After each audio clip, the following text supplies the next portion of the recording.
My dear students, अस्सलाम वालेकुम।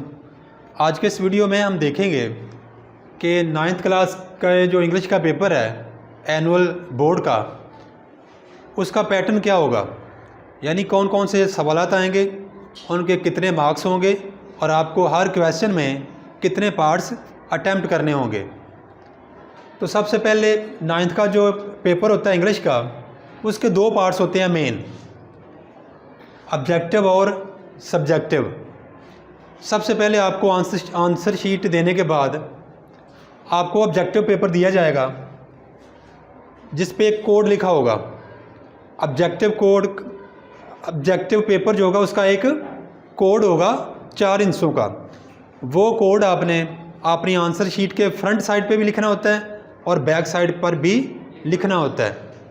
अब ऑब्जेक्टिव जो पेपर है उस पे जो आपको लगे कि फ़र्ज़ करें पार्ट नंबर 1 है, उसका आंसर है सी, तो आपने उस ऑब्जेक्टिव पेपर के ऊपर मार्क नहीं करना, क्योंकि वो ऑब्जेक्टिव पेपर आपका बोर्ड में नहीं जाता, वो उधर स्कूल में ही रह जाता है। आपने फ़र्ज़ करें आपके पार्ट नंबर 1 का आंसर है सी, तो आपने वो वाला जवाब आपने जो आंसर शीट आपको दी गई है पहले, उसकी बैक साइड पे बना होगा 25 जो है ना नंबर लगे होते हैं 1 2 3 4, और हर एक नंबर के सामने यानी 1 लिखा हुआ है, 1 के आगे ABCD, फिर 2 के आगे ABCD लिखा होता है। तो आपने पार्ट नंबर 1 का सी ऑप्शन है, तो पार्ट नंबर 1 के सी को आपने फिल कर देना होता है। तो ऑब्जेक्टिव पार्ट में आगे उसके 4 हिस्से होंगे, उसको बोलते हैं आप क्वेश्चन नंबर 1। क्वेश्चन नंबर 1 के आगे 4 पार्ट्स होंगे। सबसे पहला पार्ट जो आपका ऑब्जेक्टिव पेपर का होगा वो होगा करेक्ट फॉर्म ऑफ वर्ब वाला सेक्शन। उसमें आपको टोटल 5 सेंटेंसेस दिए होते हैं और पांचों में एक एक ब्लैंक बनाई होती है जहाँ से वर्ब जो है ना आपका मिसिंग होता है। आपको हर एक पार्ट में 4-4 ऑप्शंस दिए होते हैं। आपने उनमें से एक ऑप्शन जो करेक्ट आपको लगता है वो ब्लैंक में फिल करना होता है, उसका ऑप्शन आपने अपनी आंसर शीट पे लिखना होता है। तो उसके 5 वो पार्ट्स होते हैं और 5 उसके नंबर होते हैं। दूसरा जो पार्ट होता है क्वेश्चन नंबर 1 का, वो होता है करेक्ट स्पेलिंग्स। आपको एक ही वर्ड के 4 स्पेलिंग्स दिए होते हैं, उनमें से एक करेक्ट होता है, वो आपने ढूंढ के उसका जवाब जो है ना अपनी आंसर शीट पर लिखना होता है। वो टोटल आपको 4 दिए होते हैं, 4 ऑप्शंस होते हैं और उसका एक एक नंबर का होता है, यानी 4 नंबर इसके हो गए। तीसरा जो आपका पार्ट होता है क्वेश्चन नंबर 1 का ऑब्जेक्टिव पेपर में, वो होता है चूज़ द मीनिंग। आपको वहाँ पर 5 सेंटेंसेस दिए होते हैं, पांचों सेंटेंसेस में एक एक वर्ड को अंडरलाइन किया होता है और उसके आगे 4-4 मुमकिन जवाब दिए होते हैं। उनमें से एक जो है ना जो होगा ऑप्शन, वो करीब तरीन मीनिंग होगा, यानी सिनोनिम होगा, मुतरादफ होगा आपका जो क्वेश्चन में अंडरलाइंड वर्ड है, तो वो आपने चुन के अपनी आंसर शीट पे लिखना होता है। वो 5 सेंटेंसेस होते हैं और 5 ही उसके नंबर होते हैं, हर सेंटेंस का एक नंबर। आगे चौथा जो है पार्ट वो होता है correct option according to grammar. ये पार्ट हल करने के लिए आपको इंग्लिश में पार्ट्स ऑफ स्पीच पे अबूर हासिल होना चाहिए, तभी आप इसमें 5 नंबर हासिल कर सकते हैं। ये टोटल पार्ट्स ऑफ स्पीच आपको आने चाहिए, यानी noun, pronoun, verb, adverb, preposition, conjunction, interjection. ये आपको पार्ट्स का पता होगा, फिर आप इसमें से 5 नंबर ले सकते हैं। तो ये टोटल बनते हैं आपका मरूजी पार्ट का 19 नंबर। 20 इसका ये याद रखिए कि ये आपने सारा 20 मिनट टाइम होता है इसके लिए। 20 मिनट के बाद आपसे वो क्वेश्चन पेपर वापस ले लिया जाएगा। उसके बाद आपके पास क्वेश्चन पेपर ही नहीं होगा, तो आप जाहिर बात है इसके आंसर्स अपनी आंसर शीट पर कैरी नहीं कर सकेंगे। तो आपने ये मारूजी वाला पार्ट 20 मिनट के अंदर अंदर हल करना है। मारूजी का पेपर आपसे लेने के बाद आपको फिर सब्जेक्टिव पेपर उसका दिया जाएगा। सब्जेक्टिव पेपर के 56 नंबर होते हैं, 56, और टाइम आपके पास उसका होता है 2 घंटे 10 मिनट। क्वेश्चन नंबर 2 जो है वो होता है क्वेश्चंस और आंसर्स का। आपको टोटल 8 क्वेश्चंस आएंगे जिसमें से आपने अटैम्प्ट कितने करने होते हैं? 5। हर एक क्वेश्चन के 2 नंबर होते हैं, यानी 5 के आपको कितने नंबर मिलेंगे? 10 नंबर मिलेंगे। क्वेश्चन में से अमूमन 5 क्वेश्चन आपको एक्सरसाइज क्वेश्चन में से आते हैं, जबकि 3 क्वेश्चन आपको आपके हर चैप्टर के अंदर आपने देखा होगा कि बॉक्सेस बने होते हैं, डब्बे बने होते हैं। 3 क्वेश्चन उनको एडिशनल क्वेश्चन बोलते हैं। 3 क्वेश्चन आपको उन एडिशनल क्वेश्चन में से अमूमन आते हैं। तो 5 आपके exercise question, 3 additional question, total बन गए 8। उन 8 में से कोई से 5 आपने करने होते हैं, वो आपको 10 नंबर उसके मिलते हैं। Question number 3, Urdu translation. आपको टोटल 3 पैराग्राफ्स दिए होते हैं। आपके जो यूनिट्स हैं ना, उनमें से 3 पैराग्राफ्स दिए होते हैं। अमूमन हर पैराग्राफ 3 या 4 लाइंस का होता है। तो 3 टोटल पैराग्राफ्स होते हैं, उसमें से आपने 2 अटैम्प्ट करने होते हैं, जो भी आप समझते हैं कि आपको अच्छे आते हैं। और हर एक जो पैराग्राफ है उसके 4 नंबर होते हैं। तो 2 पैराग्राफ्स के कितने नंबर हो गए? 8 नंबर हो गए। क्वेश्चन नंबर 4 है, आपने या तो समरी करनी होती है या फिर पैराफ्रेज करनी होती है, और इन दोनों में से जो भी आप करें, नंबर आपके कितने आएंगे? 5। टोटल आपके 2 पोएम्स हैं आपके सिलेबस में।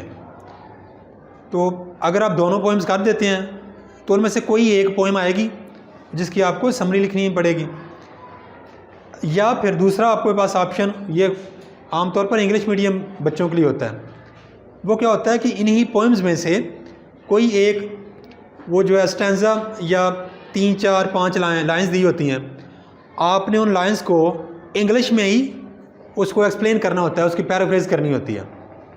उर्दू में नहीं, इंग्लिश में ज़ाहिर बात है, पोएम इंग्लिश में है तो इंग्लिश का स्टैंजा आएगा या लाइन्स आएंगी, उसको आपने इंग्लिश के अंदर ही एक्सप्लेन करना है, पैराफ्रेज करना है। समरी करें या पैराफ्रेज करें, वो आपके मिलेंगे 5 नंबर। मेरा जो आपको मशवरा है कि अगर आप शॉर्टकट या आसान या थोड़ी मेहनत करके 5 नंबर हासिल करना चाहते हैं, तो फिर आपके लिए बेहतर है कि आप समरी अटैम्प्ट करें। ठीक है। क्वेश्चन नंबर 5 आपका होगा, आपको 8 वर्ड्स या फ्रेजेस या इडियम्स दिए होंगे। टोटल कितने होंगे? 8 होंगे, 8। उसमें से आपने 5 अटैम्प्ट करने हैं जो भी आपको आते हैं। तो इसके नंबर 5 होंगे, यानी हर एक सेंटेंस का 1 नंबर होगा। आपको एक्सरसाइज, हर यूनिट के पीछे एक्सरसाइज है, एक्सरसाइज में वर्ड्स और सेंटेंसेस का एक क्वेश्चन मिल जाता है। अमूमन उन्हीं में से आपको 5 ऑप्शन पूरे हो जाते हैं। या फिर कई दफ़ा ऐसा होता है कि आपको जो ग्लॉसरी दी होती है उसमें से भी आपको कुछ वर्ड्स आ जाते हैं। तो बेहतर यही है कि आप ना सिर्फ वर्ड सेंटेंसेस वाला क्वेश्चन करें, बल्कि ग्लॉसरी वाले भी जो है वर्ड्स हैं ना, उनके सेंटेंसेस याद करें, ताकि आपके 5 में से 5 नंबर पूरे आएँ। क्वेश्चन नंबर 6, ये आपने लेटर करना होता है या स्टोरी या डायलॉग। ये आपके पास 3 ऑप्शन होते हैं, तीनों में से कोई एक आपने करना होता है। एक ही लेटर होगा, एक ही स्टोरी होगी और एक ही डायलॉग होगा। अब इन तीनों में ऑप्शन होगा कि आप जो भी अच्छा कर सकें वो करें। और इसके कितने नंबर होंगे? 8। क्वेश्चन नंबर 7 आगे होगा कंप्रीहेंशन का, यानी आपको एक इंग्लिश में पैराग्राफ दिया होगा, उस पैराग्राफ को अच्छी तरह रीड करके उसके बाद आपको 5 क्वेश्चन दिए होंगे। आपने फिर उन क्वेश्चंस के पैराग्राफ में दिए गए कंटेंट के मुताबिक आंसर्स तहरीर करना होंगे। टोटल 5 क्वेश्चन होंगे, हर एक क्वेश्चन का आंसर होगा 2 नंबर का, और ये टोटल नंबर आपके कितने हो जाएंगे? 10। क्वेश्चन नंबर 8 है उर्दू टू इंग्लिश ट्रांसलेशन का। आपको टोटल 8 उर्दू के फ़िक्रे दिए गए जाएंगे, जिसमें से आपने अटैम्प्ट कितने करने होंगे? 5। और हर एक फ़िक्रे का करेक्ट ट्रांसलेशन अगर आप कर लें तो आपको 5 नंबर मिलेंगे। या फिर जो इंग्लिश मीडियम बच्चे हैं, अगर वो नहीं करना चाहते उर्दू से इंग्लिश में, तो उनको ऑप्शन होता है कि कोई एक टॉपिक दिया होता है, फ़र्ज़ करें एक्सीडेंट का दे दें, माय बेस्ट फ्रेंड का दे दें, आपने 10 सेंटेंसेस लिखने होते हैं, 10 फिक्रे इंग्लिश में लिखने होते हैं उस पर, और 2 सेंटेंसेस का 1 नंबर बनेगा, तो आपको कितने नंबर मिलेंगे? 5। तो इन दोनों में आप ऑप्शन है आपके पास, ये कर लें या ये कर लें। क्वेश्चन नंबर 9, लास्ट वाला क्वेश्चन आपका होगा सब्जेक्टिव पार्ट का। Change the voice. Change the voice से मुराद ये है कि ये एक्टिव या पैसिव फिक्रे होते हैं। आपको जो फिक्रे दिए जाएंगे टोटल होंगे 5 दिए जाएंगे, और 5 ही आपने वो अटैम्प्ट करने होते हैं, इसमें ऑप्शन कोई नहीं होता। तो दिए गए वो जो सेंटेंसेस हैं या तो वो एक्टिव होंगे या फिर पैसिव होंगे। अगर तो वो एक्टिव हैं तो उनको आपने पैसिव बनाना होगा, और अगर वो पैसिव वॉइस आपको दिया गया सेंटेंस तो उसको आपने क्या करना है? एक्टिव वॉइस बनाना होगा।